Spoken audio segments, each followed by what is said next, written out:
Hello, welcome to this presentation sponsored by the Guyana Institute of Historical Research. My name is Winston Felix, and I will be talking about the Venezuelan Irredentist claim and the response of the international system. Now, Venezuelan policies can be broadly classified into three broad categories: the disputed era from 1811 to 1899, the era of peace from 1899 to 1961, and the era of the arbitral award from 1962 to the present. Now, first of all, I would like to define what an irredentist is. An irredentist can be considered as an individual who favors the acquisition of territory which was once a part of his or her country or was considered as such. There are many irredentists in the world today, and irredentism is particularly prevalent in parts of the world where lawlessness is the order of the day. I will demonstrate that virtually all of the irredentist claims submitted to the international system have been rejected. Irredentism is derived from an Italian term meaning irredento, or unredeemed. In today's world, the irredentist seeks to create a greater X, with X being his or her country. For instance, the Serbs wanted a greater Serbia. As a result, the affair was a bloody one. By any standards, hundreds and thousands of people lost their lives. In the case of Honduras in Central America, Honduras versus Nicaragua, Nicaragua wanted to increase its territory and made similar arguments like Venezuela. Nicaragua argued that the arbitral award made by the King of Spain in 1906 was null and void. The court rejected this argument. The court ruled that it had jurisdiction. On the substantive issues, the court ruled that Nicaragua, like Venezuela, had already recognized the award as valid, and it is no longer open to Nicaragua to go back upon that recognition. So both Serbia and Nicaragua lost their cases, along with many other irredentist claims, which are too numerous to mention in this short presentation. We now turn our attention to what was happening in Venezuela during the early 19th century.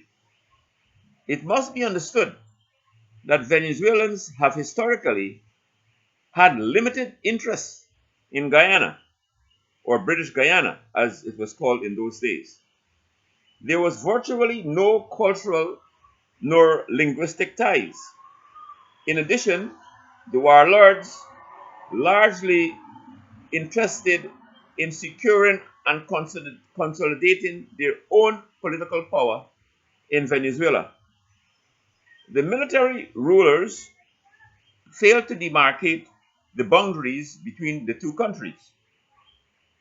In 1811, Venezuela declared its independence and was fully recognized as a sovereign state in 1830.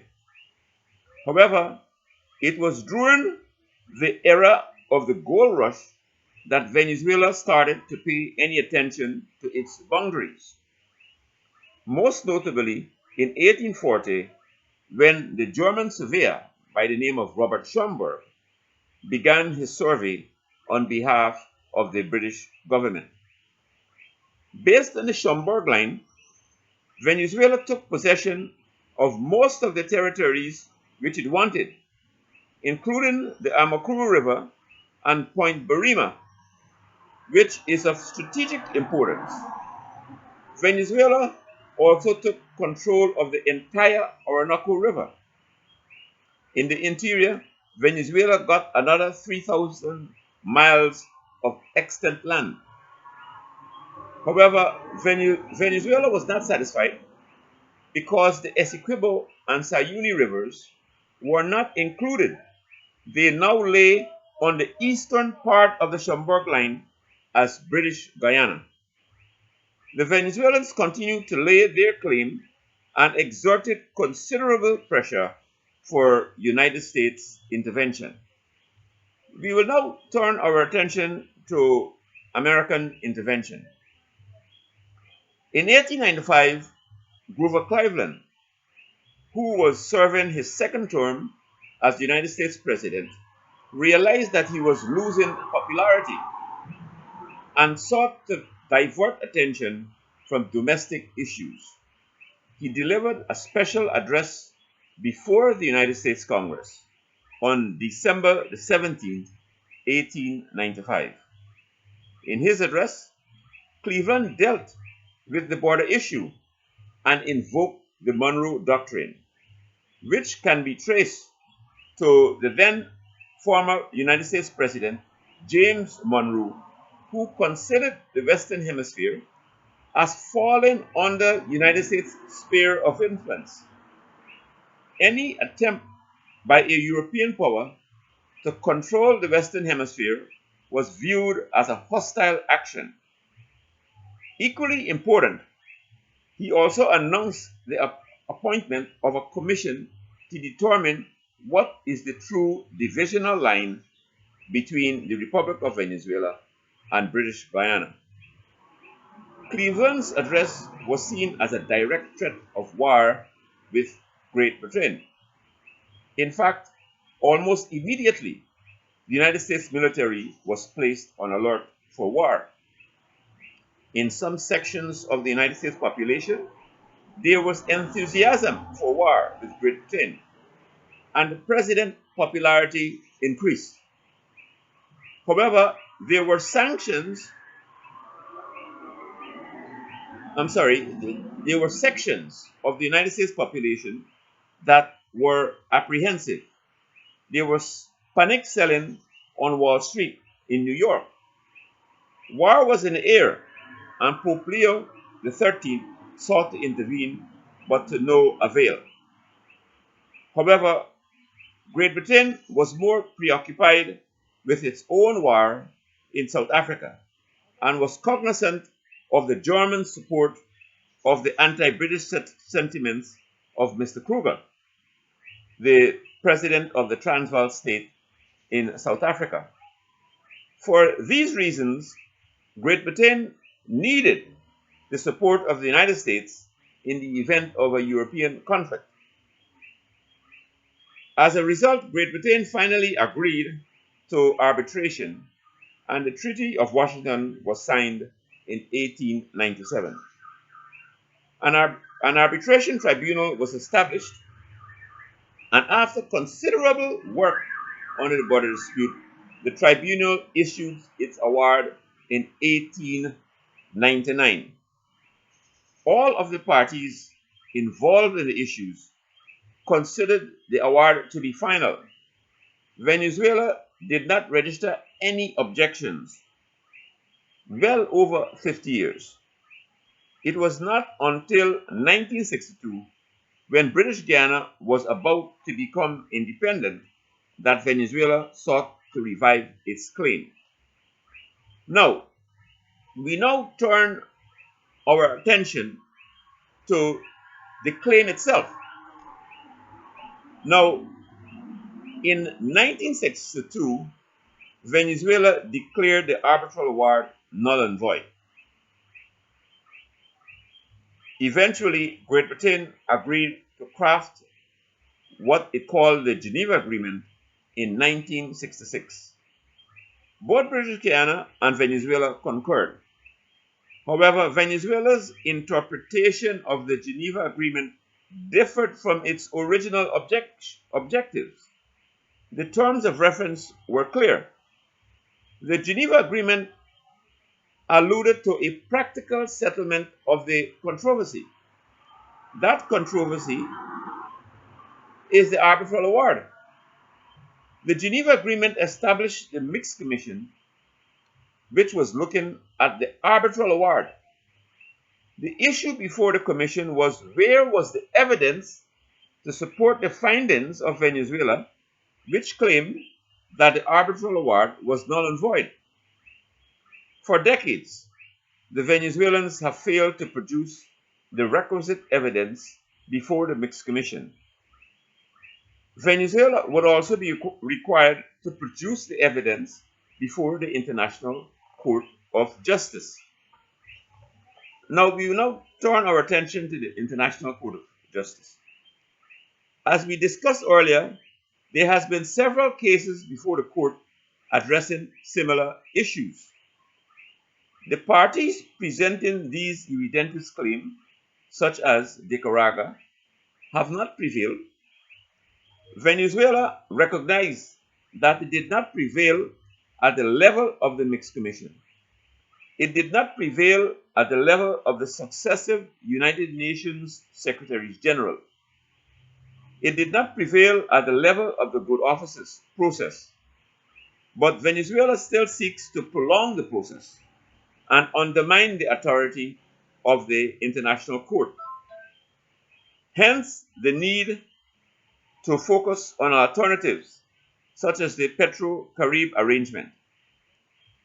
Regardless of Venezuela, the court is scheduled to hear the case on June 30th of this year.